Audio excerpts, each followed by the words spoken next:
ओवैसी साहब, बहुत बहुत स्वागत आपका एनडीटीवी इंडिया पर। और बधाई आपको, आपकी सीटें जो आपने निकाली हैं बिहार के चुनाव में, आप कॉन्फिडेंट थे कि पिछली बार भी कि आपकी सीटें आएंगी, इस बार भी आपकी सीटें आई हैं। इस पर क्या बोलना चाहेंगे सबसे पहले बिहार की जनता से और लोगों से जो आपको सुन रहे हैं? मैं अल्लाह का शुक्र अदा करना चाहूँगा और बिहार की और सीमांचल की जनता का शुक्रिया अदा करूँगा कि उन्होंने हमको वोट दिया और हमारे 5 विधायक को दोबारा कामयाब किया। और उन्हें पैगाम दिया उन लोगों को जो हमारी 4 विधायक को तोड़े थे। उन्होंने बता दिया दुनिया को कि वोट पतंग छाप के लिए था, वोट सीमांचल के इंसाफ के लिए था और वोट उस पार्टी के लिए था जो सीमांचल की लड़ाई पिछले 11 साल से लड़ रही है। और मैं साथ ही साथ जो फैसला बिहार की आवाम ने दिया उसकी इज़्ज़त की निगाहों से कबूल भी करता हूं।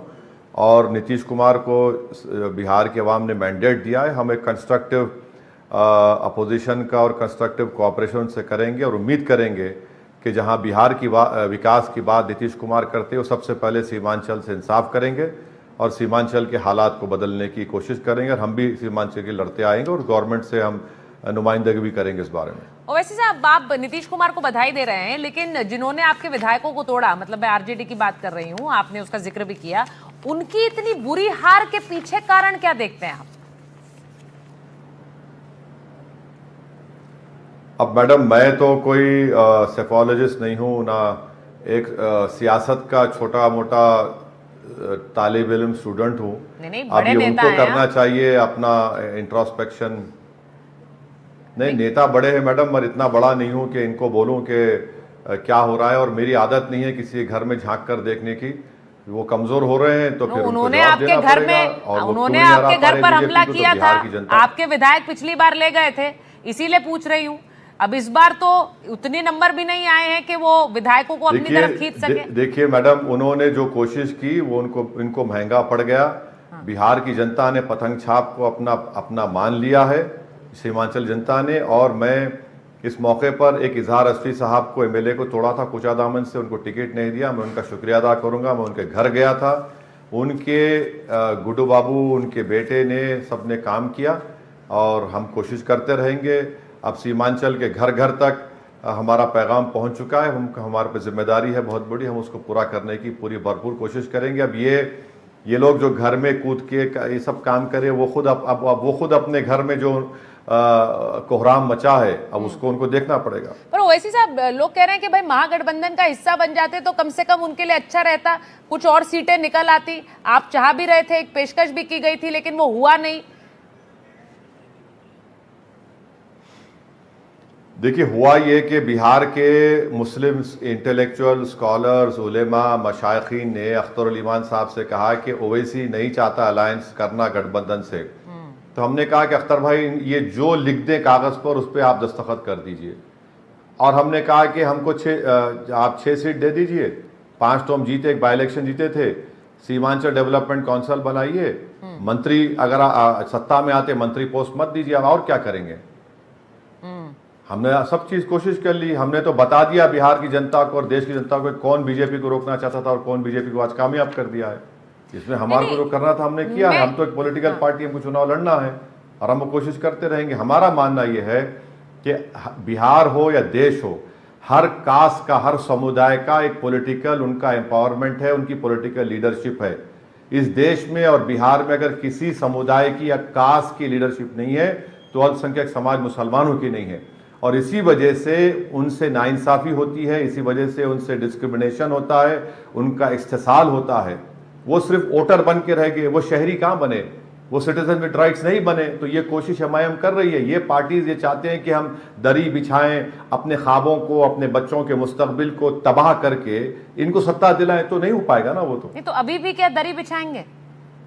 देखिए, ये बयान आप जानते हैं बहुत सुर्खियां बटोरा था इस चुनाव भर में कि क्या मुसलमान सिर्फ दरी बचाने के लिए रह गए। बिछा रहे हैं हम तो कह रहे हैं कि दरी, हम तो कह रहे हैं कि दरी नहीं बिछाएंगे। हम तो कह रहे हैं कि आप सिटीजन विद राइट्स बनिए। हम तो ये कह रहे हैं कि एमवाई का नाम लेकर आपको पिछले 40 साल से धोखा दिया जा रहा है। आपको सिर्फ एटीएम की मशीन बना दिया गया है। आप वोट लेने वाले बनिए, नेता बनिए अपने मुकद्दर के फैसले करिए, अपनी नाइंसाफी को रोकने की नहीं तो कोशिश फिर करिए। जो और भारत का एमवाई संविधान आपको इस जो बात की एमवाई इजाजत के देता साथ है। धोखा कर रहे थे, संविधान हाँ बोलिए ना, बोलिए प्लीज बोलिए।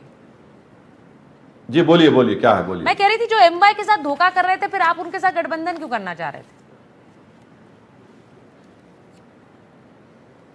देखिए मैडम, झूठे को उसकी मंजिल तक पहुंचाने के लिए हर कोशिश करना पड़ता है ना। जो लोग हमको गलत समझ रहे थे, उन बुजुर्गों ने हमको गलत समझा था। हमने अपने बुजुर्गों की बात को माना और उनसे कहा भी था कि देखिए आपके बोलने पर हम ये लिख रहे हैं, मगर आप इस बात को जान लीजिए कि लोग कबूल नहीं करें। उन्होंने कहा कि अब लिख दीजिए। हमने कहा ठीक है लिख दिए। अब वो दुनिया ने देख लिया उसको। अच्छा, ये अब देखिए सोशल मीडिया पर भी बहुत चर्चाएं हो रही हैं आज, क्योंकि बिहार का नतीजा आया है। लोग कह रहे हैं कि भाई देखिए कांग्रेस पार्टी ने गठबंधन नहीं किया, अब उनकी तो हालत एमआईएम से भी खराब हो गई है। वो एक राष्ट्रीय पार्टी है और सीटें उनकी कहीं आपसे कम ही ना हो जाएं।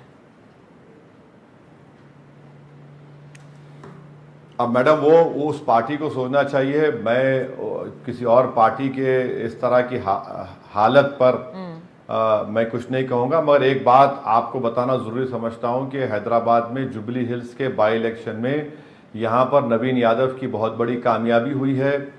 24,000 वोट से हमने नवीन यादव को कामयाब किया और यहाँ के मुख्यमंत्री, मैं उनका शुक्रगुजार हूँ कि उन्होंने फ़ोन मिलाकर मेरा शुक्रिया अदा किया। मैंने उनको मुबारकबाद दी और रेवंत रेड्डी के चीफ मिनिस्टर बनने के बाद मेरा मानना है कि सबसे बड़ी पॉलिटिकल विक्ट्री यहाँ पर रेवंत रेड्डी के लीडरशिप में हुई। और मैं शुक्रगुजार हूँ हमारे पूरे पार्टी के एमएलएस का, एमएलसीज का और ख़ास तौर से यहाँ के मिनिस्टर्स का और जनाब फ़हीम साहब का जो टेमरिस के चेयरमैन, उन्होंने बड़ा कोऑर्डिनेशन अच्छा किया यहाँ पर। ओवैसी साहब, आपको लग रहा है बिहार में मुसलमान वोटर ने आरजेडी को रिजेक्ट कर दिया है?